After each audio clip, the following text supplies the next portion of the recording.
नमस्कार, मैं राकेश परमार और आप देख रहे हैं महत्वपूर्ण मुद्दा।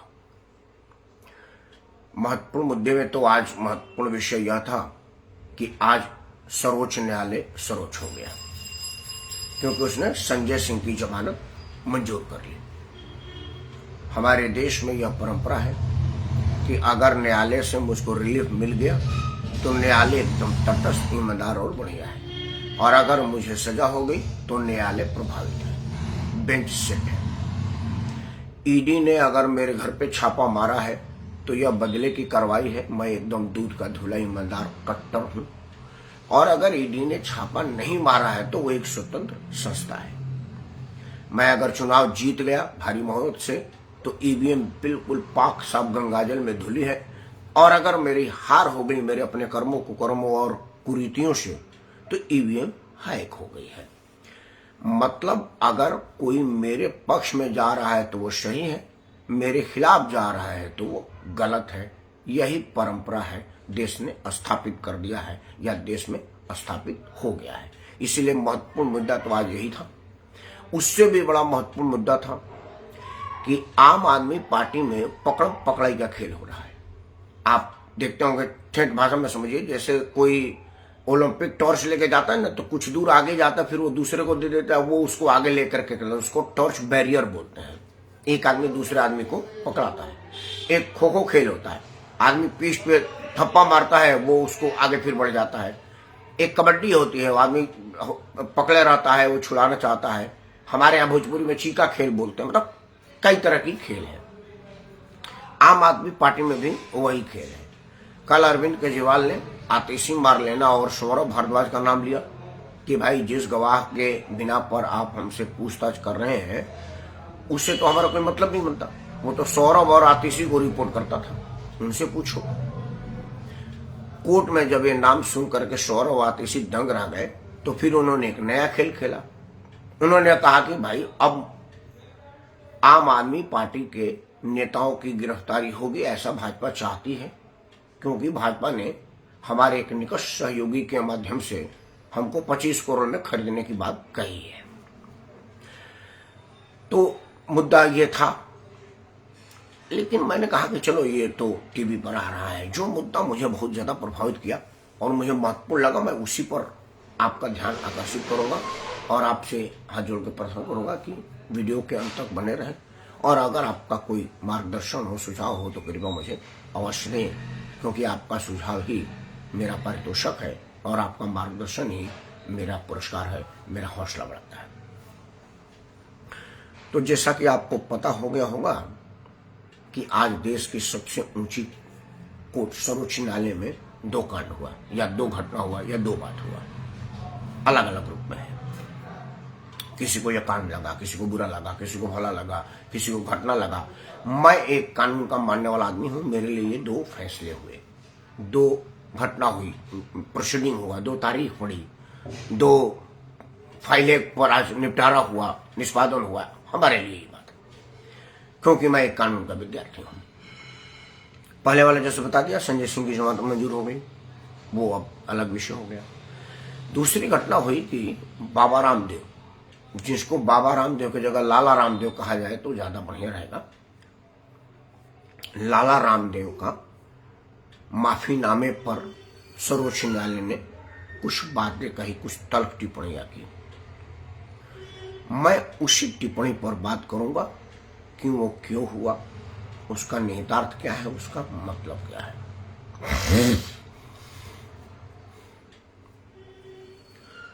सबसे पहले तो मैं यह जवाबदेही, जिम्मेदारी और अपने पूरी होशो हवास में यह कह रहा हूं कि मैं यह दावे के साथ नहीं कह सकता कि रामदेव यादव की जो प्रोडक्ट है वो 100% आयुर्वेदिक है या शुद्ध है, क्योंकि ना तो मेरे पास इसकी कोई औषधि मापने का तजुर्बा है, ना ही मैं इसका ज्ञाता हूं। मैं यह भी नहीं कह सकता कि रामदेव यादव के जो प्रोडक्ट है वो बिल्कुल शुद्ध है, उसमें कोई मिलावट नहीं है, वो शरीर में कोई नुकसान नहीं करेंगे, या सब मैं बिल्कुल नहीं जानता। मैं यह भी जानता हूं कि रामदेव यादव जो विज्ञापन में दावा करते हैं वो टोटल गलत भी हो सकता है और आंशिक गलत भी हो सकता है। मैं यह भी मानता हूं कि रामदेव यादव ना तो बाबा हैं ना सिर्फ यादव हैं, वो इस देश में अब एक व्यवसायी हैं जो योग को बेच रहे हैं, आयुर्वेद को बेच रहे हैं, हमारी सनातन परंपरा की सबसे पुरानी प्राचीन चिकित्सीय व्यवस्था को बेच रहे हैं, या उससे लाभ कमा रहे हैं या उसका व्यापार कर रहे हैं। उसी तरह से जिस तरह से इस देश में टाटा, बिरला, डालमी, अडानी, अंबानी है, अपने अपने प्रोडक्ट से, अपने अपने पहुंच से, अपने अपने उत्पाद क्षमता से देश में अपना उद्योग चला रहे हैं और वो किसी तरह से बुराई नहीं है। अब मां रामदेव यादव पर केस किया है। रामदेव यादव, आपको याद होगा कोरोना काल में मैं भी कई टीवी डिबेट में था। एक डॉक्टरों की टीम जरूर रामदेव पर तीखी बहस कर रही थी, कुछ बहसों में मैं भी हूं। इंडियन मेडिकल एसोसिएशन के अध्यक्ष से मेरी भी हाथ टाक हो गई थी।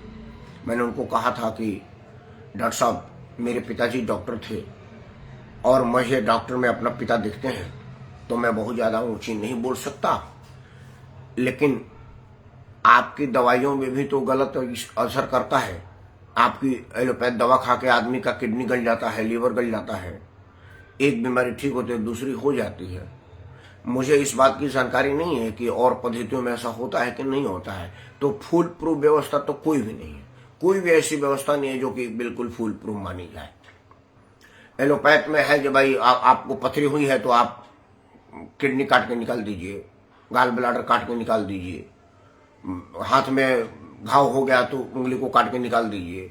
निकाल देने वाली पद्धति है, शरीर में रह के ठीक करने वाली पद्धति एलोपैथ में बहुत कम है। मैं वहां पद्धतियों पे नहीं जा रहा। आज जो मेरा प्रमुख मुद्दा, मैं उस पर आ रहा हूं। मैं ये कह रहा हूं कि मान लिया है कि रामदेव सरासर गलत है, लेकिन जो और कंपनियां रामदेव के मुकाबले में इस देश में काम कर रही हैं, क्या वो 100% सही प्रोडक्ट बना रही हैं? उनके प्रोडक्ट रामदेव के प्रोडक्ट से बहुत बढ़िया, बड़ी सुपीरियर और शानदार है। क्या यह माना जाए कि भाई रामदेव यादव का प्रोडक्ट और कोई विदेशी कंपनी का प्रोडक्ट में कोई मुकाबला, विदेशी वाला 1000 गुना ज्यादा बढ़िया है?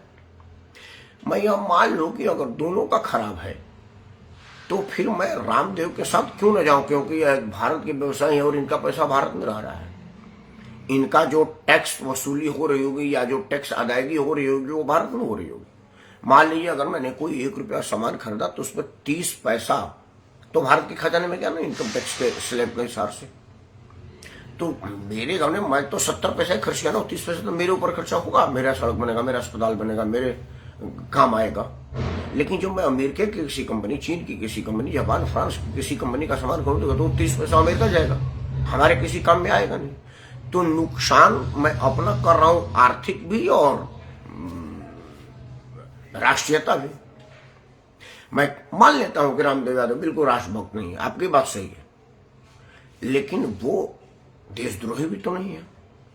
भाई रामदेव यादव इस देश के बच्चा है, इस देश के बालक है, इस देश का व्यवसायी है, तो वो इस देश का नाश नुकसान तो चाहेगा नहीं। वो आदमी सवेरे सवेरे टीवी पर आकर के पेट हिला रहा है, ये आपको स्वस्थ होने का सलाह ही तो दे रहा है। ये तो एलोपैथ भी कहती है कि मॉर्निंग वॉक कीजिए, फिजिकल एक्सरसाइज कीजिए, शरीर को एक्टिविटी करिए, तब जाकर ठीक रहेगा। रामदेव भी तो यही कर रहे हैं। रामदेव यादव आपके अपने घर के बने प्रोडक्ट से आपको इलाज की दावेदारी कर रहे हो, माना कि वो गलत हो सकता है, लेकिन जो एलोपैथ वाला बता रहे हो वही बिल्कुल सत्य है। ये कहाँ है? और सबसे खतरनाक बात जिस पर मुझे बहुत चिंतित होना पड़ा और मैं चिंतित हूं, वह आज के सोशल मीडिया पर कमेंट पढ़ करके, मतलब कुछ लोगों में इस तरह से खुशी की लहर दौड़ गई जैसे शादी के 30 साल बाद किसी के घर बच्चा हुआ हो और उसे पूरा भरोसा हो कि ये किसी और का प्रयास नहीं है, हमरे करने से हुआ है। इसी तरह की खुशी कई लोगों को महसूस हुई। अरे मित्रों, रामदेव यादव नरेंद्र मोदी का समर्थक हो सकते हैं, इसका मतलब ये नहीं है कि उनके किसी चीज में इन्वॉल्वमेंट को आप मोदी की हार मान लें। मोदी के सामने रामदेव कुछ नहीं है। रामदेव एक वो पार्ट है जिसमें हजारों लाखों लोग और हैं। देश में करोड़ों ऐसे लोग हैं जो व्यवसाय करते हैं और मोदी के भक्त हैं, और करोड़ों लोग ऐसे हैं जो मोदी की वजह से व्यवसाय कर रहे हैं। और हर राजनीतिक दल का व्यवसायी है, हर राजनीतिक दल का बनिया। बनिया का मतलब बिजनेस करने वाला, वो राजपूत भी हो सकता है, ब्राह्मण भी हो सकता है, तो सरनेम पर आ जाइए। बनिया का मतलब बनिया है व्यवसायी, जो वो तिवारी गन फार्मा हो या तिवारी शू पॉलिश हो, सिंह शू शाइनिंग हो या सी गन हाउस हो, इससे कोई फर्क नहीं पड़ता।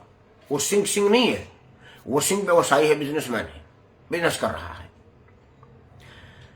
तो बाबा रामदेव के सुप्रीम कोर्ट में बुलाना, उन पर केस बनना या उनका सजा हो जाना, इन नरेंद्र मोदी का 400 पार वाले नारे पर कोई फर्क नहीं पड़ेगा। क्योंकि नरेंद्र मोदी सिर्फ रामदेव के सहारे नहीं है, वो 140 करोड़ लोगों के सहारे हैं। और जो नरेंद्र मोदी की नीति है वो 140 करोड़ लोगों को ध्यान में रख करके बनाई जाती है, रामदेव यादव को ध्यान में नहीं बनाई जाती। मैं यह जरूर मानता हूं कि रामदेव का विरोध विदेशी शक्तियों के साजिश के तहत देश में फैलाया जा रहा है, ताकि रामदेव का प्रोडक्ट पर लोगों का विश्वास घटे और विदेशी लोगों का प्रोडक्ट बिके। क्योंकि 140 करोड़ लोग सवेरे ब्रश करेंगे, एक दिन बिना ब्रश किए आप रह सकते हैं, रोज नहीं रह सकते, नहीं तो लोग आपसे बात करना नहीं चाहेंगे, क्योंकि आपको मुंह से बदबू आने लगेगी। तो ब्रश करेंगे तो आपको कोई टूथपेस्ट चाहिए, चाहे वो रामदेव का पेस्ट हो या प्रॉक्टर एंड गैम्बल का पेस्ट हो, किसी भी कंपनी का पेस्ट एक चाहिए आपको। तो मार्केट में जाओगे, भाई टूथपेस्ट देना, बोले जो रामदेव वाला तो नहीं मिला, कोई दो यार, बदबू नहीं बनवाएंगे मुंह से, आपको लेना पड़ेगा। ब्रश करने के बाद आपको नहाना पड़ेगा। आपको मान लीजिए कि पतंजलि का साबुन नहीं मिला, तो किसी साबुन से तो नहाएंगे।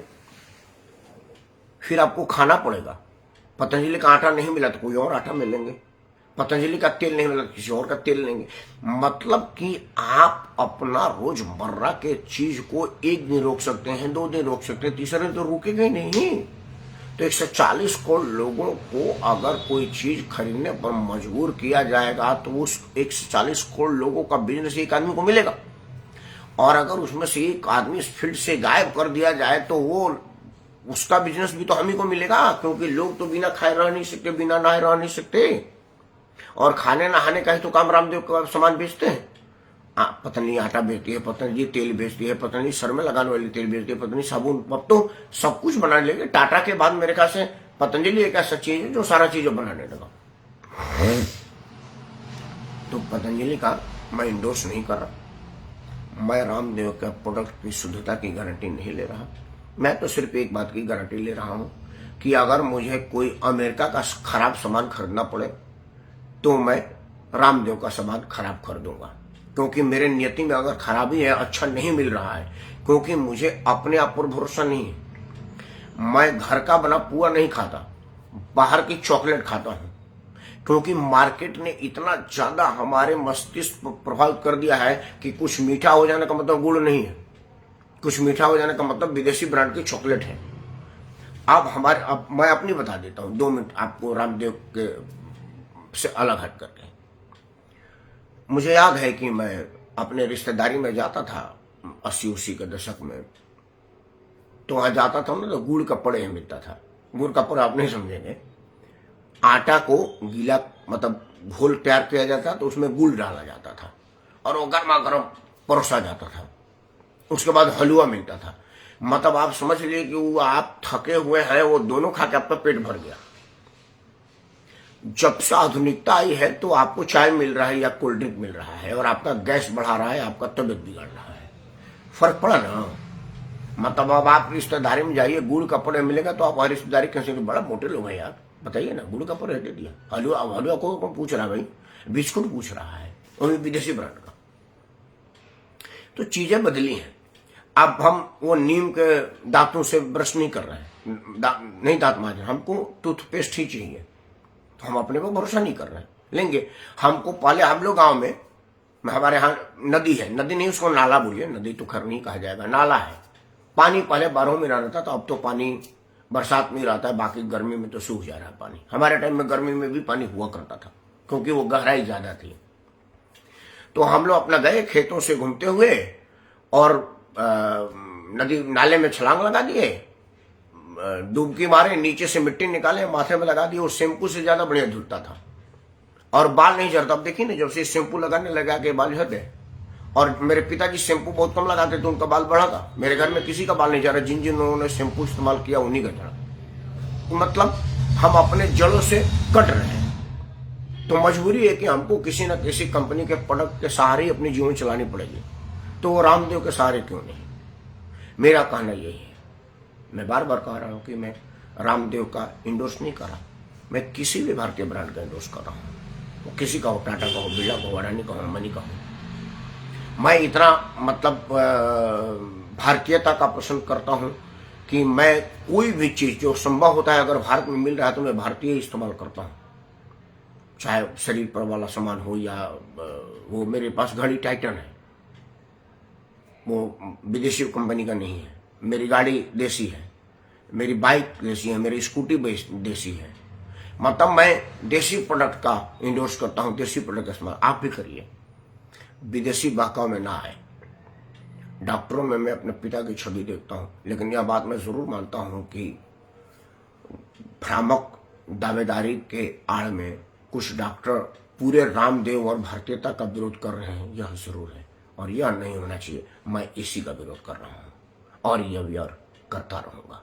अंत में उन लोगों को मैं विशेष प्रणाम कर रहा हूं जो रामदेव की प्रताड़ना को मोदी का प्रताड़ना समझ रहे हैं और खुश ऐसे हो रहे हैं जैसे उनके घर लल्ला हुआ हो।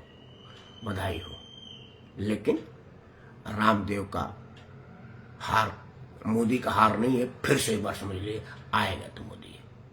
धन्यवाद।